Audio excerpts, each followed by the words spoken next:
যে গোলটা দিয়ে তুমি বিজয় ছিনিয়ে আনলে।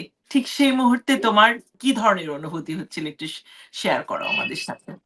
তো আপু সবসময় আমাদেরকে উৎসাহ দিয়েছিলেন যে আজকে যেহেতু টুর্নামেন্টের শেষ পর্যায়ে, তো লড়তে হলে আমাদেরই লড়তে হবে, নিজের জন্য লড়তে হবে, দেশের মানুষের জন্য লড়তে হবে। তো উনি সবসময় আমাদেরকে প্রত্যেকটা প্লেয়ারকে একটা সাহস দিয়েছিলেন যে না, আমরা চাইলে পারি, আমরা করতে পারবো, আমাদের করতে হবে। হুম, হুম, তো যখন আমি লাস্ট মুহূর্তে যে গোলটা করলাম, এটা কখনো আমার আমি আসলে ওই গোলটা আসলে আমি পোস্টেই মেরেছিলাম। তো এটা হুম, গোল হবে আমি কখনো ভাবতে পারিনি। তো ওই মুহূর্তে আসলে এই যে গোল যে হলো লাস্ট মুহূর্তে, তো ওই মুহূর্তটা আসলে আমার কেমন যে লেগেছিল আমি নিজেও মানে বলে প্রকাশ করতে পারবো না।